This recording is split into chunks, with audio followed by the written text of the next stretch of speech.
everyone, and welcome. My name is Dr. Stephen Soar at The Source of Health. I have with me today a really good friend of mine, Jason Sani. He's a personal trainer and personal health coach and nutritionist. So, welcome. Yes, hi, Jason Sani. So I run a business, Active Mind and Body, out here in Arizona, and work with clients from everything from nutrition coaching to training to just optimizing everything, all mind and body. Yeah. And with big passion, culinary nutrition. Yeah, he's an amazing chef. I've had some of his food, it's incredible. So, we wanted to have a conversation today to welcome to the office. So, answer a lot of questions that we've been getting emails about, and people inquire just about health, nutrition, and exercise. So, thanks for having Awesome. us over here today. So, one of the biggest questions that people have is inflammation. Sure. And what do you see in, with your clients with inflammation? The most common thing that I see with inflammation is, it's a deeper level of just it's that systemic inflammation that's all throughout the body. Whereas a lot Right. of people try to zero in or I'd say like locate the pain and say I have knee pain or shoulder pain or an issue, Right. and they think that that's just I think people end up tolerating this pain over time, and they link it to some issue when in reality there's usually a deeper cause.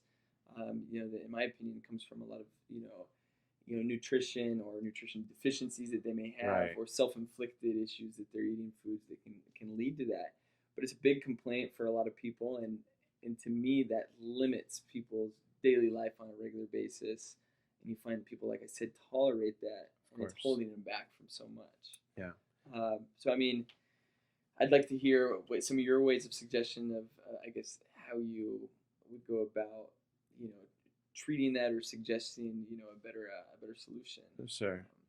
Yeah, so we have to differentiate. If you had an injury, you actually fell on your knee, or you twisted your shoulder, or got in an accident, that's different. That's not exactly what we're talking about. That's very treatable. We see that a lot here at the clinic. We're also talking about kind of joint pain, body pain all over. Yeah. Or people that even when they're working out, they have a slow recovery. They have a lot of downtime, and they feel it in their joints. That's really more of a systemic inflammation. Yeah. And that's just so happens to settle in the joints. Yeah. So it's not really a joint problem. So we use a lot of nutrition. We use a lot of plants. We use botanical, different herbal formulas to work through that. Instead of what people obviously go for is some sort of anti-inflammatory drug like ibuprofen or aspirin, something like that. And I mean, maybe we'll set the point even a little bit first on that. And how are you aware of inflammation being present in your body? It's something that I know I'm really familiar and in tune with my body, just as many people are that work with the body. And I know that if I've eaten food that's created that systemic reaction in my body, it could be little things like you could have a breakout. It could be like acne or something like that. And instead of just something that comes and goes, it's going to be more irritated. And I feel like it's just it's basically just a more intense version of something that should come and go. And the same thing, instead of an ache and pain that feels more natural, it lingers around for a lot longer. Just and I know like low level. Body, yeah, and it can create everything from brain fog to causing stress to really slowing down that recovery time, and it really drains away from your energy overall. Right. So which when people have chronic inflammation, they tend to be very tired, and then their hormones go out of whack too. So it's not just only inflammation; it has multiple, layers of effect. And so let's just dive right into it. So somebody that's experiencing inflammation or pain wherever it is, naturally goes for in the cupboard is going to grab some ibuprofen or some sort of anti-inflammatory. Right. What is that doing, and what is a better alternative approach in your opinion? Absolutely. So anti-inflammatory drugs, they just target to turn off the inflammatory pathways down at the cellular level. Yeah. But there's some other things that we can do before that are actually more long-term. A lot of people have heard of fish oils. Yeah. And fish oils have an incredible anti-inflammatory action, and they do more than just an anti-inflammatory drug. You get other positive effects, like joint health and brain health. You're also getting that anti-inflammatory. So fish oils, meaning primarily omega-3 fatty acids. Yeah. Most of our diet consists of omega-6s, especially with modern consumer products, commercially produced ingredients, anything in a box or So let's talk about that. We hear that a lot. We hear anti-inflammatory diet or anti-inflammatory foods. Big yes, buzzwords right now. You of know, you hear course. people talking about fish oil and turmeric and all these. So what? I mean, what's the difference of somebody that's, I mean, not an anti-inflammatory food? What foods are causing inflammation in the first place that would Exactly. make this more likely to happen? Yeah. What do you see most commonly, these culprits or Right. the big triggers? You know, I like to tell people, I'm like, no one's ever really died from fruits and vegetables. Yeah. It's all of the other things that are processed, and that's including, you know, our meats and the dairy. A lot of our commercially raised livestock are fed corn and grains right before, you know, they're processed, and that actually creates that inflammatory hormone in the food, Yeah. and then we then consume that food, so thereby we have inflammation. Gotcha. So you're That's why taking that term I always say. it's a pro-inflammatory food. Yeah, you know, you are. It's not just you are what you eat. So you are what you eat. What And you that's are a what big you thing eat, about being yes. extremely picky when it comes to that. Of So, course. pro-inflammatory foods. I mean, what are the top 5 that you see? You know, so we got you know, livestock, animal Of products course. that are And the what is it? cheeses, you know, Yeah. any dairy product is a byproducts. concentrate of that food. And then we also have, on top of all that, any pesticides, hormones, any antibiotics that these animals are fed, Yeah. and that just goes right into us. So we're getting this concentrated dose of things that our body it's not a food source, it's not nutritional. It's kind of a toxin in the body has to get rid of. So that slows things down too. And I like to refer to some of these foods as, you know, as anti-nutrients. You know, so if you're eating That's certain right. foods, and the way when your body reacts to this, it creates a work for your body to be able to break this food down, and Sure. it's going to rob your body of other essential Yeah, you're vitamins taxing and your minerals that body. your body needs, Mhm. which inhibits your, you know, your digestion and assimilation of other types of nutrients. Sure. So, And you know, when you have inflammation in your body, you also have it in your digestive system. And if you have inflammation in the digestive system, it's very difficult to, one, break down the food, then it's difficult to absorb it. yeah, So people are taking all these expensive supplements because it's really good for your joints, but it's not getting there. yeah, So that's a waste. yeah, So the first thing that we do in naturopathic medicine is heal the gut. yeah, You know, and how to do that? It's with the right food. You know, there's an old saying, you know, food could be either your slowest form of poison or your best source of medicine. I love it. It's so true. Yeah, And I think that's so important that we do talk about digestion, because I feel like almost everybody's issue, whether you're looking for performance, pain, energy, it all comes back to digestion. And Absolutely. it's, you know, it's what you're actually breaking down and assimilating. yeah. You know, all these autoimmune conditions, all this stress. Mm-hmm. You know, when this happens in the gut, everything else goes pretty much on a timeout, and Absolutely. it can just drain your body and wreak havoc. Yeah. So In ancient Ayurvedic medicine, the Indian healthcare system, it's all about your Agni, which is your digestive fire. yeah, And if that is disturbed in any way, too much or too little, we have disease processes. Yeah. So it's about keeping a healthy digestive fire. And what is one of the best-selling drugs on the planet is an acid blocker, an anti-acid. yeah, That shuts down the entire system. yep, It cuts off that major supply. So you're not breaking down your proteins. So you get gas and bloating. You get bad bacteria in the digestive system downstream. So then you can't absorb your minerals. You can't absorb your proteins properly. Then you have an immune reaction yep, to the foods. You're not supposed to have an immune reaction to food. yep. You should be having an immune reaction to a bacteria, a virus, or a parasite, not from food. Yeah. So, you know, I test food allergies, food sensitivities for people, and we have these really large numbers, outliers. I mean, some of your top 5 are dairy, different meats, eggs, which, you know, these are your high protein sources. But then you'll get things like gluten from wheat, barley, rye, almonds, and some nuts, which also have a lot of protein. People are not breaking them down, so they're having these immune reactions. Yep. Joint pain, Yep. fatigue, brain fog, Yeah. and other constellations which seem to have no relationship to the gut. And it's not an immediate reaction either. Yeah. It takes maybe 3 or 4 days before you really feel it. Yep. So that's confusing to the person who's eating food. They're like, "Why I feel it can't be that. I just ate it." Yeah. And And that's why it's really important. I mean, a suggestion that I recommend to all my clients is really keeping a food journal and paying attention, even if it is a little redundant, for about 3-4 days, and write down everything that you ate so you're familiar with it, Yeah. and respond to how you feel with that food, because you really need to be familiar with that. And I think one of my biggest goals in life is to get people to be aware of what their best version of themselves is.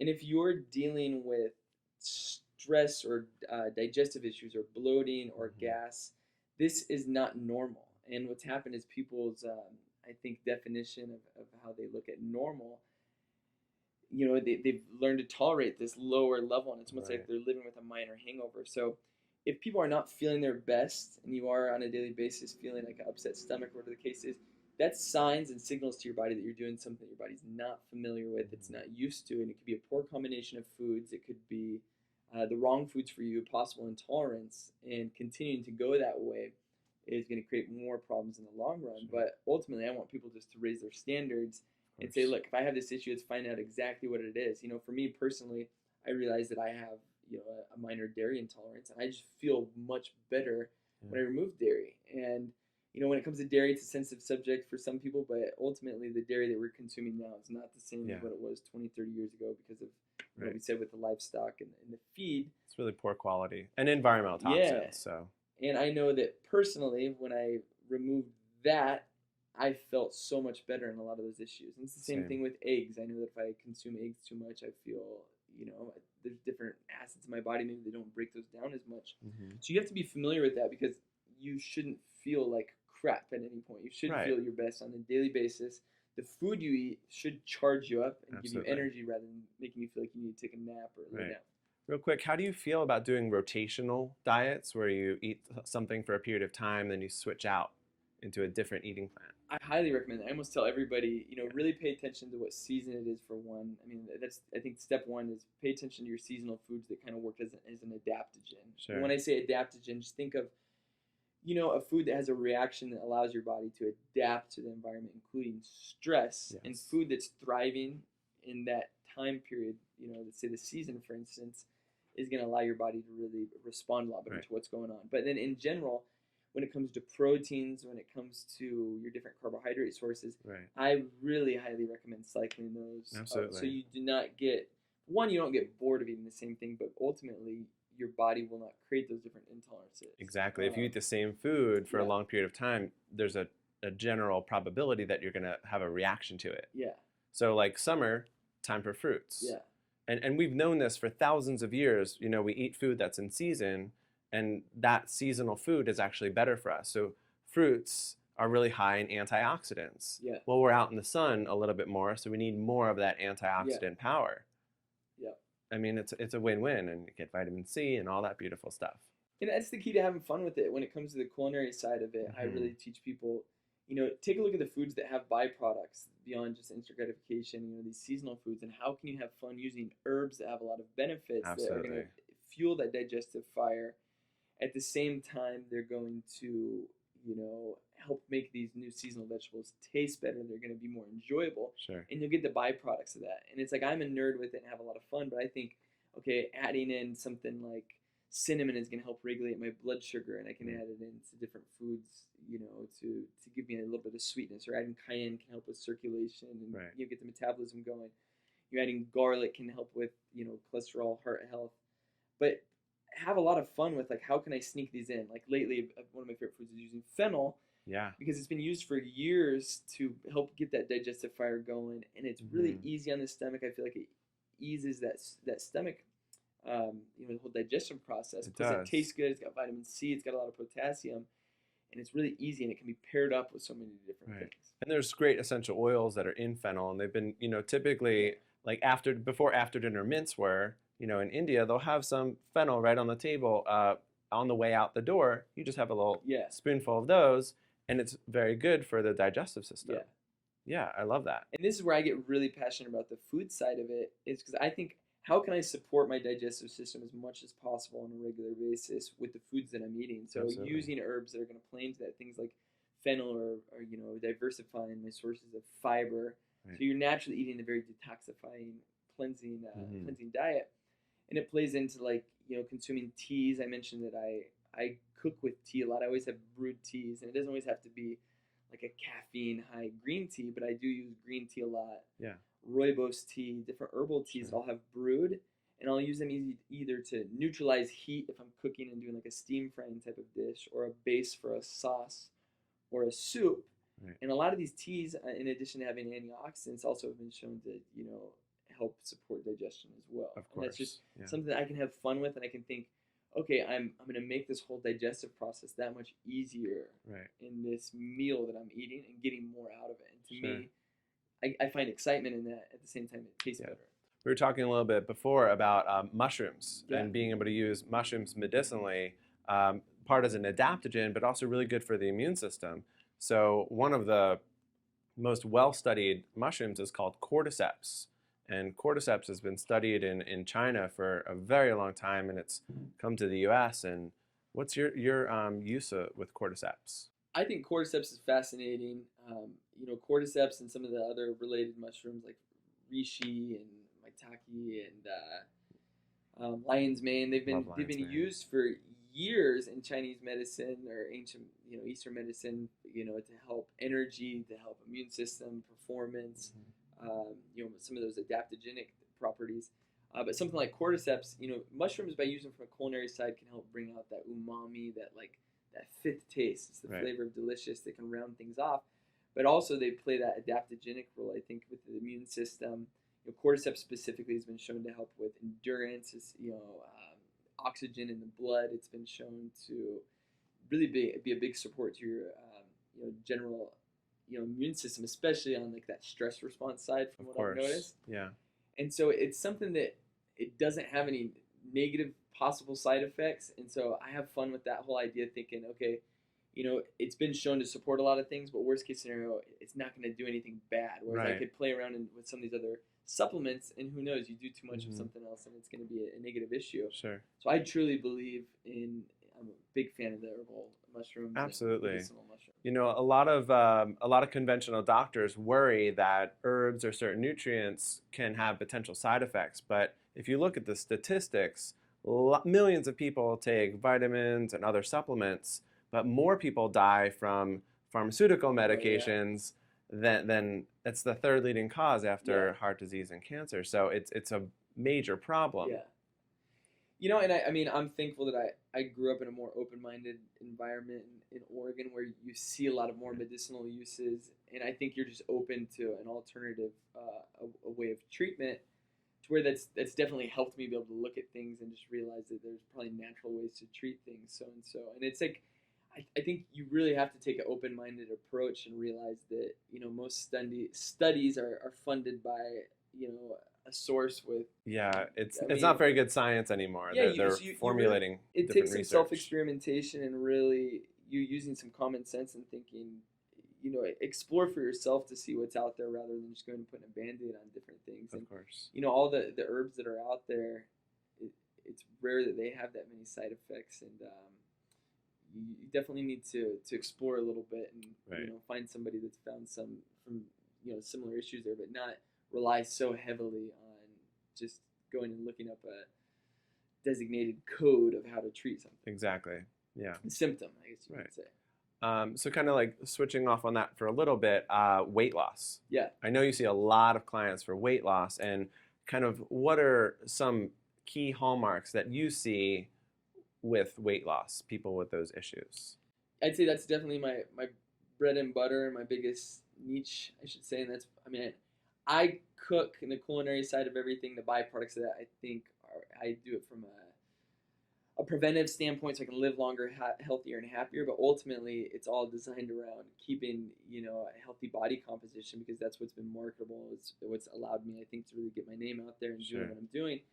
And there's so many misconceptions, because marketing's out there and it's saying that we Yes. need to use all these products and so on, and people don't know what to believe, whether it's the hype around the low fat diet, and now it's low carb, and there's Yeah. so much confusion. In reality, there's a lot of things that we can agree on. Sure.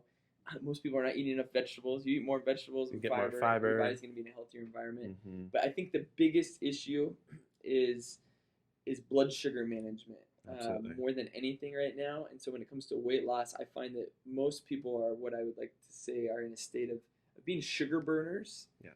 rather than fat burners. And so your body is used to that instant gratification, that serotonin release that you get from eating sugars Right. on a regular basis. And it could be started from early in the morning if you have a cereal or a fruit smoothie, and it lights up that reward zone and you feel good, but then it comes back down, and your brain is extremely smart, and it's going to justify why you need some sort of sugar again. Yeah. And it's this continuous cycle. But what happens is people are over consuming these sugary foods, and it's more energy than the body needs to use at any given moment, and it Right. ends up basically getting stored as triglycerides, which ends up getting converted to fat. So an easy way to think about this is people are using or consuming more energy than they're actually using. And in that state, it's what creates the environment where the body's going to be holding on to fat. If people are trying to lose more fat, you need to create an environment where it allows your body to utilize the fat that is, that is already stored into your Absolutely. body.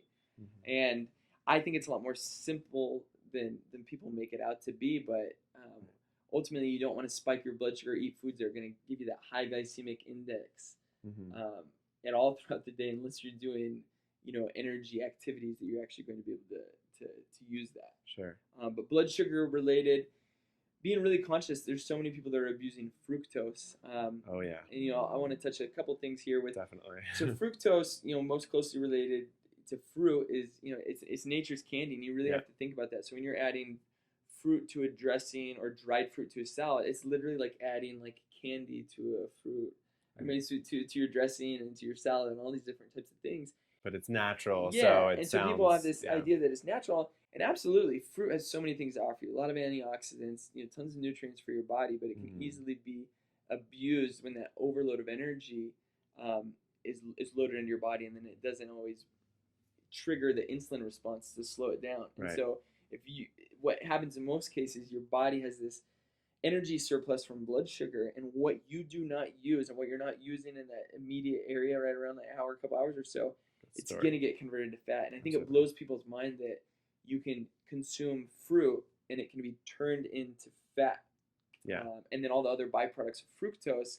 Right. I think you have it really well, and we've had many conversations in regards to Mhm. sweeteners and things like agave. Oh, And, thank you for you know, bringing what, that up. and please, let's Let's what do talk you about think about that. agave and sweeten your foods up with? So agave is a kind of new on the scene as a new sugar, and because it's organic and it's agave, it's an attractive appeal for people when they're purchasing it. What people don't know is that agave is 90% fructose Yeah. and 10% glucose. Yeah. When people are worried about high fructose corn syrup, it's 55% fructose to 45% glucose. So when we're really talking about what has the highest fructose, it's agave. So I tell people, if you have agave, pick it up and throw it in the trash. Like, Yeah. it's just not good. Please do not use agave syrup. Fructose in the body is not regulated. Glucose is. So it goes through that sugar metabolism, and there's gates, whether on or off. Yeah.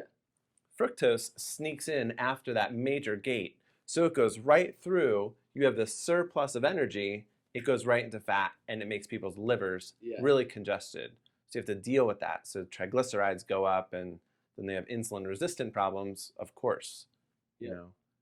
Thank you for bringing that up. No, so that's big, and so Yeah. then I get people automatically say, well, I'm using coconut sugar or palm sugar or whatever the case is. Right. At the end of the day, you have to understand that sugar is sugar. Maybe it has a trace more amount of minerals, but at the end of the day, it is spiking your blood sugar quite a bit. And it's going to be naturally in a lot of foods that we're eating, but most people are completely over consuming that. Right. The way that I counterbalance that is using natural sweeteners, and I personally am a fan of using like birch xylitol occasionally and liquid stevia. Yep. Some people say, well, I don't like stevia taste. I mean, I use flavored stevia liquid forms, and I use vanilla and caramel and chocolate. And I find that paired up with like a little bit of like a healthy fat from like a coconut milk or coconut oil really rounds off the flavor in a lot of recipes, whether it's a tea, a coffee, Sure. a smoothie, whatever the case is. And it allows me to use so much less sugar. So Right. that's my go-to source to really enjoy that sugar type or that sweet type of effect without relying on it, but being able Right. to enjoy myself. So do you find, when you put people on diets, we're really looking to change their taste buds. We Yeah. can reset our taste Yeah. buds, and we're addicted. We have that feeling if we don't get sweet, we're not getting that reward system, Yeah. in fact. Yeah. So maybe you can touch on that. Yeah, I mean, so ultimately, I have a program I call Taste Bud Training, and it's Mm. our taste buds have essentially been mutated by basically all the chemicals that we're in. We crave that gratification and that sweetness. Sure. And if you can start to, I'm a positive person, so I say add in more of the nutrients that your body needs rather than Right. just removing things, but eating more vegetables and minerals and focusing on getting your taste buds back to their natural state, Right. those sweets and the sugars and salty stuff will be that much more stronger to where it will taste too sweet and too bitter. Right. So we want to get ourselves back to that state and rid ourselves off, or at least be conscious of how much sugars are in these different foods. And we Mhm. really need to be aware of all these sneaky hidden sugars that are in things Oh like, yeah.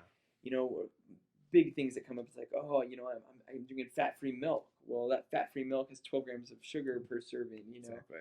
and then I'm getting fat-free creamer and this and that. Mhm. There's so many hidden sugars in sauces and dressings and wheat and all these little byproducts of these foods that we're eating that we don't know that we need to Yeah. detox ourselves Well, from. it confuses the Yeah. consumer Big time. because they don't know what all the different names of sugar are in Yeah. those ingredient lists. And the producers, the manufacturers, they know that. Yeah. So they can sneak things in and not actually call it sugar. Yeah, and you'll see these, and it's easy to fall for this. No added sugar, or no, because we'll say no added sugar, but they have Right. some other natural sugars in there. We'll say, all natural, Yes. these days. And there's so many word Olympics, so you really have to use your common sense to pay Mhm. attention to say, like, well, what is this food made out of? Right. And really identify yourself. And you need to eat like your life depends on it, Yeah. because it really does. And I think we need to take it a little bit more serious when we're looking at food. And long-term prevention. Yeah, and I know preventive Yeah. nutrition is not sexy to eat food that's going to make me healthier longer term, but that's a big reason I eat a lot of the foods that I eat. There's foods that are anti-cancer and anti-inflammatory. Mhm. It's why not throw those in more to put it in my favor, and it's contributing to flavor and enjoyment at the same Sure. time. And you can do that by eating more foods that contribute to your health rather than cause Yeah. more confusion with these higher It's sugar checks and foods. balances, Yeah. and everyone says, "Well, eat in moderation," and you deserve it, and there's a whole point Oh with yeah, that. yeah. So So balance. I mean, when it comes down to suggesting a diet plan for people, make sure that you're getting what your body needs. And just an idea is we see daily values of food. Are you getting 100% of your vitamin D and C and all your different types of minerals? right. And just think about that when you're eating food. Are you getting a general balance of protein that you need for energy and metabolism? Are you getting a balance of carbohydrates with fiber and structure? So don't Yeah. be completely afraid of all carbohydrates. It's not Right. carbohydrates are the enemy. It's that blood sugar spike and that reaction. So stick to Right. things that have more structure. Fiber sources, things like your rices and nuts and seeds and natural substances that are going to be able to slow down that blood sugar spike. Right. And then don't be afraid of fat either. Your body, fat is the real thing that lights up the satisfaction, the satiety in your brain Betcha. when you're eating food. Plus, that helps hormones, vitamin absorption, mineral absorption, all that. So, Absolutely. I mean, most people can consume 60 grams to 100 grams of fat on a daily basis, and that can be healthy to contribute to everything overall. So you don't need to really fear it that much. Right. So I was wondering if you could talk a little bit about protein, since we were talking about carbs and fats. What's a healthy protein, animal protein versus plant-based protein? Gotcha. I'm glad you asked. It's a very common question I hear. It's a big passion of mine that I've really spent a lot of my life, honing in on talking about everything from, understanding what protein synthesis is, how your body breaks it down, the acid load from different types of proteins. Sure. Going the plant-based route, which I've done for years off and on. I'm a huge fan of at least trying that out and giving yourself a break from the acid load from common just animal proteins, because Definitely. there's so many different ways to get proteins. I mean, proteins in almost every plant and seed that there is. So you got seeds, nuts, legumes. You got things like your lentils, hemp hearts, which I do a lot of stir fry with. I'll add it in as like a thickening texture to soup, sauces, make ice creams with. You got plant-based proteins like Right. brown rice and pea protein that you can use as Sure. gluten-free flour alternatives. Broccoli has protein. Broccoli has protein. Spinach, greens have protein And too. focusing, and I could challenge people, try like a meatless Monday, for example, because you give yourself a day where you're getting protein from other foods, at least plant-based foods, and you realize that also you're getting so many other essential nutrients and vitamins that you're not getting enough of on a typical basis, and it balances the acid load that a lot of people have too much of. Sure. And I on a think regular what basis. a lot of people think with plant protein or what plant has protein, they think soy or tofu. Yeah, And there's so many more Tons, yeah. options. And you can add in tofu, whatever your experience is, how you feel about it. I would recommend that it's non-GMO yeah, and that it's organic whenever possible. But there's so many alternatives. And like you said, Meatless Monday, that's a really good way to just kind of get that foot in the door to start. yeah. You know. But I mean, the importance of protein is huge from a metabolism standpoint to the thermic effect that it has. Protein requires more energy to break down when you eat it, so making sure it's a priority that you're getting. I mean, you don't have to go with the stereotypical amount of 1 gram, per pound of body weight per se, but I mean, getting up where I like to say, about 6 palm-sized portions per day for people is really good, which could be many different sources. I mean, it could be, lentils or any sort of chickpeas or legumes or pea protein, or it could be chicken, or it could be eggs from responsible sources.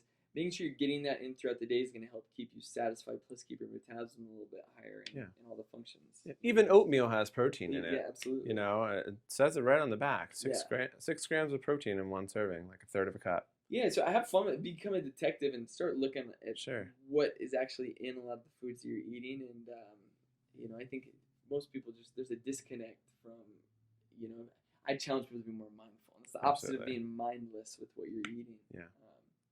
What would you like to ask me Yeah, that's what I'm just thinking right now. for your listeners, your followers? Okay, yeah, clients? I mean, hormone health. This is really big. Yes. And what are some daily steps that we can do to really, I think, take control of our hormone health? And when I say hormones, we got thyroid, which is going to be a really big one. Let's talk about, and testosterone, growth hormone, libido. So just throw those in there just to start out with. But just, I mean, where are the common issues? What are some cues that maybe we should address? Yeah. And what are some steps? Okay. What do you see in your practice? Right. So hormone health is a really large topic, and we can probably spend a whole hour talking about each different hormone system, whether it's the thyroid, the adrenals, and then the reproductive hormones. Hormones are really tightly regulated in the body, and there's these feedback systems where too much of this lowers this and raises up and down. And the nervous system is also kind of intertwined with all this. So depending upon your state of mind, whether you're nervous or relaxed, that's going to affect your hormones. So we're really talking about like the highest level, how do you change that? So being mindful, taking moments to meditate every day and be, practice with gratitude and be thankful. That's going to really help at super high levels. Yeah. Okay. Then, as hormones are being produced in the body, we also have to talk about how they're broken down and then how do they get out of the body. Yeah. So there's different, places along that pathway that we can really make a big positive effect with natural medicine. So like we were talking about with fiber helps you take your old hormones and get rid of them, because older hormones have the potential for causing cancer. We want to make sure that we're pushing our hormones down the anti-cancer pathway. Broccoli seed extract has a really high amount of an anti-cancer causing substance, which takes estrogen and gets rid of it appropriately. So we do things like that. We're using plant medicine, we're using botanicals, we're using nutrition, like N-acetylcysteine, which makes glutathione in your body. Yeah. A lot of people don't know about glutathione, but that's the most powerful antioxidant that you make on your own. And we can stimulate that pathway too. So hormones are really a big problem for a lot of people, and a lot of that's coming from environmental factors. Yeah. We were talking about, the agro industry, all of the pesticides, Monsanto and the genetically modified foods, and also different hormones, antibiotics, and medications that are throwing this off in our food supply, in our water supply, in our air supply, that's affecting us on a global sense really bad. So these are called endocrine disruptors. So they jump into where your hormones normally attach and they throw off the whole system. So we have a lot of work that we do naturopathically here in the office to help promote the clearance of these, metabolizing things down the safe pathway, and and then obviously talking about gratitude and being mindful, that's helping kind of on the higher level. That's the work that you do on the inside. And something that I do here is I really try to give people that power back. The conventional model is saying you don't know what you're doing with your body. Here, you need this drug or this medication because you can't possibly do it on your own. Those are foreign substances to the body. Yep. Let's figure out how we can do this on our own. So I really teach and empower my patients to just be better, healthier people. Yep. You know? So, I mean, we can definitely go a lot more into hormones specifically and what things can help raise and lower with libido. And I think it's so powerful. And I mean, you have to look around, and if you see people enjoying themselves, and you have to ask yourself, why? Am I at my best version of myself? Yes. Is my energy where it should be?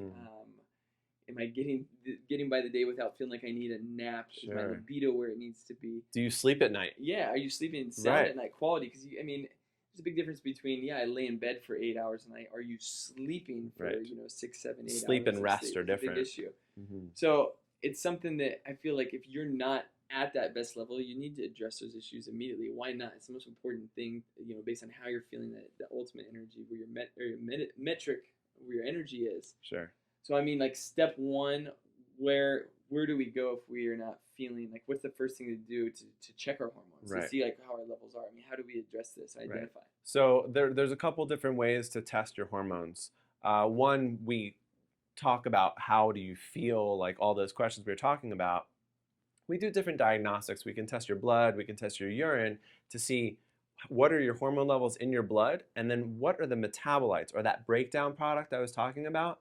We can see what they are in the urine, and we can see, is that the healthy version or is that the potentially hazardous version, if you will. So it's really about diagnostics. I don't like people just going to the health food store and asking, hey, what's good for this? Hey, I heard that saw palmetto is good for my prostate.